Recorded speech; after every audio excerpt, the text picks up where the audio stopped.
Hi hello viewers, welcome to movie Tadaka. మన టాలీవుడ్లో కొందరు హీరోలు మాత్రమే 100కు పైగా సినిమాలు చేశారు. ఏ హీరోకైనా తమ 100వ సినిమా అంటే ఒక కళాఖండంగా ఉండాలనే ఉద్దేశమే ఉంటుంది. ప్రేక్షకులలో కూడా తమ హీరో 100వ చిత్రం అంటే క్యూరియాసిటీ, క్రేజ్ ఎక్కువగానే ఉంటుంది.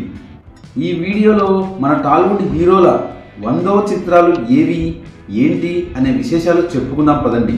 ముందుగా సీనియర్ ఎన్టీఆర్ గారి చిత్రాలు చూసుకుంటే ఈయన ఎన్నో వైవిధ్యమైన పాత్రలతో తెలుగు ప్రేక్షకులకు ఆరాధ్య దైవంగా ఒక నటరత్నగా ఉన్నారు. ఆయన కెరియర్లో ఎన్నో చిత్రాలు, ఎన్నో అద్భుతాలు ఉన్నాయి. అయితే ఆయన కెరియర్లో 100వ సినిమా 1963లో రిలీజ్ అయిన నర్తనశాల. ఇది క్లాసికల్ హిట్ మూవీ. ఈ మూవీలో ఎన్టీఆర్ గారు బృహన్నల వేషంలో ప్రేక్షకులని అద్భుతంగా అలరించారు.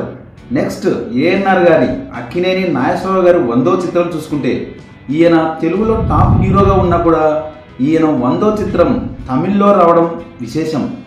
1962లో జెమినీ గణేశన్తో కలిసి నటించారు ఏఎన్ఆర్ గారు. ఈ సినిమాలో సావిత్రి జమున గారు ముఖ్య పాత్రలో నటించారు. మనితన్ మరవిలై అనే తమిళ చిత్రమే ఏఎన్ఆర్ గారి 100వ చిత్రం. ఈ సినిమాలో నాగేశ్వరరావు, జెమినీ గణేశన్ మల్టీ స్టారర్గా నటించారు. తెలుగులో గుండమ్మ కథ చిత్రాన్ని రీమేక్గా తీశారు. తెలుగులో ఎన్టీఆర్ పాత్రని జెమినీ గణేశన్ గారు చేశారు.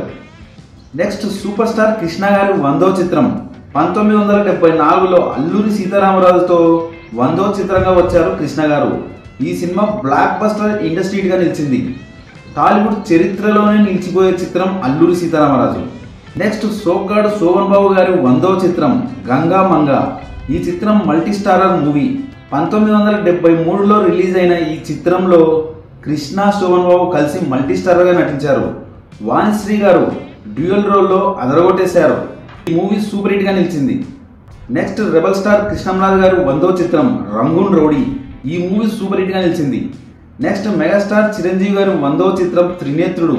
ఏ కోదండరామిరెడ్డి డైరెక్షన్లో వచ్చిన ఈ మూవీ ఫ్లాప్గా నిలిచింది. నెక్స్ట్ నటసింహం నందమూరి బాలకృష్ణ గారి 100వ చిత్రం గౌతమి పుత్ర శాతకర్ణి. ఈ మూవీ 2017లో రిలీజ్ అయ్యి సూపర్ హిట్గా నిలిచింది. క్రిష్ డైరెక్షన్లో వచ్చిన ఈ చిత్రం బాలయ్య కెరియర్లో ఒక మరుపురాని చిత్రం. 2017 సంక్రాంతి కానుకగా విడుదలై మంచి విజయాన్ని దక్కించుకుంది గౌతమి పుత్ర శాతకర్ణి. మరో ఇంట్రెస్టింగ్ టాపిక్తో మళ్ళీ కలుద్దాం. ఈ వీడియో కనుక మీకు నచ్చినట్లయితే like, share, comment and subscribe చేయండి.